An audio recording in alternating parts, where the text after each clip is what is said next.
আজ জাতীয় নাগরিক পার্টির প্রথম সাধারণ সভা অনুষ্ঠিত হয়েছে এবং আজকের সভায় জাতীয় নাগরিক পার্টির পক্ষ থেকে সাম্প্রতিক সময়ে চলমান যে নারীর প্রতি সহিংসতা ঘটছে, দেশের বিভিন্ন স্থানে ধর্ষণের মতো ঘটনা ঘটছে, টিজিং এর মতো ঘটনা ঘটছে, আমরা সেই সকল ঘটনার তীব্র নিন্দা জানাচ্ছি এবং এই বিদ্যমান পরিস্থিতিতে নাগরিক পার্টির পক্ষ থেকে এনসিপির পক্ষ থেকে উদ্বেগ প্রকাশ করছি।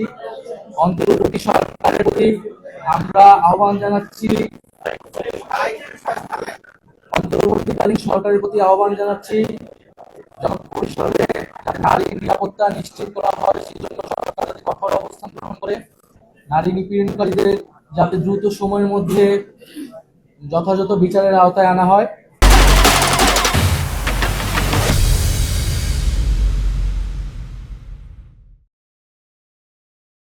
আপনারা দেখেছেন গতকাল রয়টার্সের যে ইন্টারভিউ, সেটা নিয়ে হয়তো অনেক প্রশ্ন আপনাদের আছে, সেটা জানবো।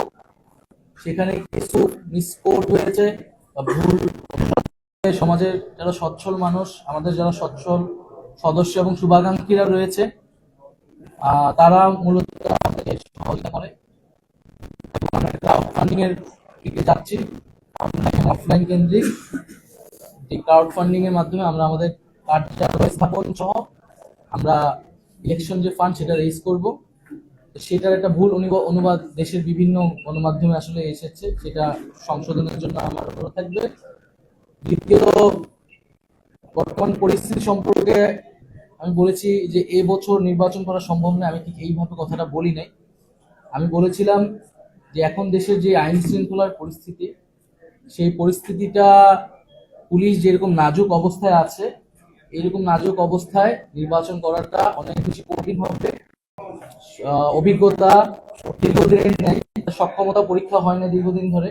সেই জায়গা থেকে আমি বলেছি যে আমাদেরকে অবশ্যই নির্বাচনের আগে এই যে পুলিশিং ব্যবস্থা আছে, আইন শৃঙ্খলার যে পরিস্থিতি আছে, সেটাকে অবশ্যই উন্নত করতে হবে এবং সেটার জন্য সরকারের পাশাপাশি রাজনৈতিক দলগুলো যারা রয়েছে, বিভিন্ন সামাজিক শক্তি যারা রয়েছে, তাদেরকেও এগিয়ে আসতে হবে এবং সহযোগিতা করতে হবে।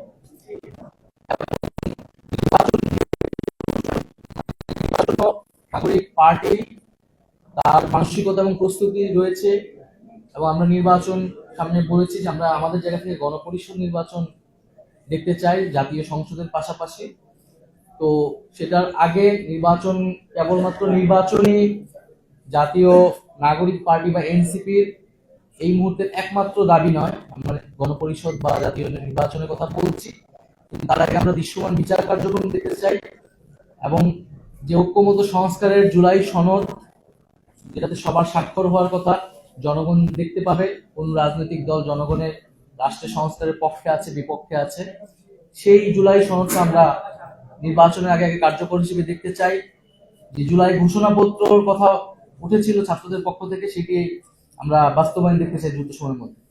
আরেকটি বিষয় আপনারা খেয়াল করে থাকবেন, সাম্প্রতিক সময় ধরেই বৈষম্য বিরোধী ছাত্র আন্দোলন, নাগরিক কমিটি এবং বর্তমানে যে নাগরিক পার্টি হওয়ার পর থেকে যে আমাদের যারা নারী সদস্যবৃন্দ রয়েছে, খুবই স্পেসিফিক ভাবে তাদেরকে চিহ্নিত করে সাইবার জগতে নানা ধরনের অপপ্রচার চলছে, বুলিং চলছে এবং এক ধরনের হেনস্থার মধ্য দিয়ে তাদেরকে যাচ্ছে। এবং আমরা দেখতে পাচ্ছি যে বিগত ফ্যাসিবাদী সরকার, তাদের কর্মী, তাদের যারা তাদের সাথে যারা যুক্ত রয়েছেন নানাভাবে, সেই সকল মানুষরাই এই কার্যক্রমে অনেক বেশি যুক্ত হচ্ছেন।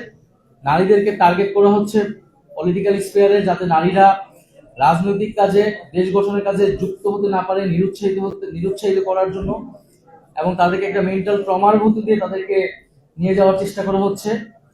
আমরা এর তীব্র নিন্দা এবং প্রতিবাদ জানাই এবং আমরা মনে করি যে এটার জন্য যথাযথ ব্যবস্থা আসলে সরকারের জায়গা থেকে নেওয়া উচিত। সামাজিকভাবে আমাদের এই সকল নারী, যে কোনো রাজনৈতিক দলে যারা ফ্যাসিবাদের বিপক্ষে ছিল, তাদের পক্ষে আমাদের জোরালো কণ্ঠস্বর রেজ করা উচিত এবং তাদের পক্ষে অবস্থান নেওয়া উচিত। আমরা আমাদের রাজনৈতিক দল তো মাত্রই আত্মপ্রকাশ করেছে, আমরা এখন নিবন্ধনের জন্য যে শর্তাবলী পূরণ করতে হয় সেটাতেই মনোযোগী হচ্ছি। তৃণমূলে আমাদের সাংগঠনিক বিস্তার কার্যক্রম যেটা, আমরা সেটা রমজান মাসে কিছুটা শুরু করেছি, রোজার পরে পুরোদমে শুরু করব এবং তারপরেই মূলত আমরা এই বিষয়গুলো নিয়ে আসলে মন্তব্য করবো আমাদের দলের পক্ষ থেকে। মাত্রই আত্মপ্রকাশ করেছি এবং আমরা মূলত এখন নিজেদের সাংগঠনিক শক্তি বিস্তারেই মনোযোগী হচ্ছি। আমরা নিজেদের শক্তি পরীক্ষা করতে চাই, নিজেদের সক্ষমতার উপর দাঁড়াতে চাই এবং জোট বা প্রার্থী এগুলো আসলে আরো সময় লাগবে এই বিষয়ে আমাদের অবস্থান ব্যক্ত করতে। আমরা কিন্তু নির্বাচনের যে সময়ের থেকেও আমরা প্রেক্ষাপটটার দিকে গুরুত্ব দিচ্ছি। কোন প্রেক্ষাপটে একটা নির্বাচন আমরা আসলে নির্বাচনের দিকে যেতে পারি এই গণঅভ্যুত্থানের ফলে আমরা আসলে শর্ত থেকে আমরা আমাদের জায়গা থেকে আমাদের দাবিটা জানাচ্ছি। এবং জুলাই ঘোষণাপত্র এবং জুলাই সনদ কিন্তু আলাদা জিনিস। জুলাই ঘোষণাপত্র যেটার দাবি আরো অনেক আগে উঠেছিল ছাত্রদের পক্ষ থেকে, এবং জুলাই সনদ যেটা প্রধান উপদেষ্টা নিজে ডিক্লেয়ার করেছেন যে সংস্কারের ঐক্যমত্যের ভিত্তিতে একটা চার্টার তৈরি হবে, যে বাংলাদেশের রূপরেখাটা কিরকম হবে, কি কি সংস্কার আমরা এই সময়ে করব, কি কি সংস্কার ভবিষ্যতে ধারাবাহিকতা থাকবে। রাজনৈতিক দলগুলোর সেই কমিটমেন্ট জনগণের কাছে দিতে হবে যে আমরা কি কি সংস্কার করব। সেটাকে আমরা বলছি জুলাই সনদ। সময়ের থেকে আমি আমার ইন্টারভিউতে বলেছি প্রেক্ষাপটটা গুরুত্বপূর্ণ। এই গণ অভ্যুত্থানে মানুষ যে পরিবর্তনের আকাঙ্ক্ষা থেকে এসেছিল, ন্যায় বিচারের আকাঙ্ক্ষা থেকে এসেছিল, সেই দুইটা জায়গা তো মানুষকে দিতে হবে, পূরণ করতে হবে। তার আগে আমরা কিভাবে নির্বাচনের দিকে আমরা যাব, সেই কথাটা আমরা বলছি। এটা যাতে আমরা ভুলে না যাই যে আমাদের বিচার, আমাদের সংস্কার, পরিবর্তনের কমিটমেন্ট, সেগুলোর মধ্য দিয়ে যাতে আমরা নির্বাচনের দিকে যাই। এবং এটি আমার মনে হয় যে আমরা খুব স্পষ্টভাবেই বলেছি। দ্বিতীয়ত হচ্ছে এখানে যে আর্থিক জায়গা নিয়ে কথা বলা হচ্ছে। আমরা বাংলাদেশে রাজনৈতিক সংস্কৃতিতে আমরা চাই এই পরিবর্তনটা আসুক, যে তারা আর্থিকভাবে সহায়তা করা হচ্ছে, কোন খাতে সেটা ব্যয় হচ্ছে, এই সংস্কৃতিটা রাজনৈতিক দলগুলোর মধ্যে আসুক, এই সংস্কারটাও আসুক রাজনৈতিক দলগুলোর ভিতরে। আমাদের জায়গা থেকে আমরা এটা দাবি করছি। এককভাবে এই সংস্কৃতি কিন্তু আমাদের পক্ষে দেওয়া সম্ভব না।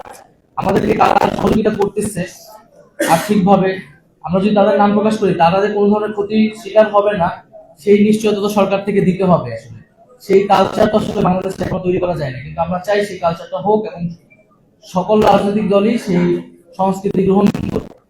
দ্রব্যমূল্য নিয়ে এখানে আমার মনে হয় যে আমার সাথে যারা আছেন তারা এর আগেও থেকে নাগরিক কমিটি বৈষম্য আন্দোলনের জায়গা থেকে বারবার বলেছেন, এবং গতকাল আমরা ইফতার প্রোগ্রামে বলেছি দ্রব্যমূল্য, তেলের দাম এবং ঈদের বাজার যাতে নিয়ন্ত্রণে থাকে। আমরা যেসব অলিগার্ক ছিল বাংলাদেশে, যারা দুর্নীতিবাজ, লুটেরা, ব্যবসায়ী শ্রেণী ছিল, আমরা কখনোই তাদেরকে সমর্থন করি না, করব না।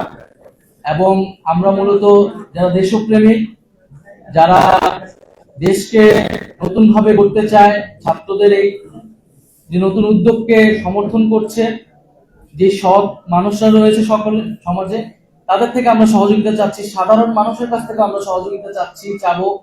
আমরা রিক্সাওয়ালা থেকে শুরু করে সমাজের সকল শ্রেণী পেশার মানুষের কাছে যাব আর্থিক সহায়তার জন্য, কারণ আমরা মনে করি এটা জনগণের দল এনসিপি এবং জনগণের অর্থতেই এটি আসলে পরিচালিত হবে। এবং আমরা আমাদের একটা ফিনান্সিয়াল পলিসি টিম গঠন হয়েছে। তারা আমাদের যে ডায়াসপোরা টিম আছে, আরো দেশেরও বিভিন্ন অর্থনীতিবিদ, তাদের সাথে আমরা কথা বলছি একটা পলিটিক্যাল ফিনান্সিয়াল পলিসি ডেভেলপ করার জন্য, এবং দল নতুন একটা দল যাতে পরিচালিত হতে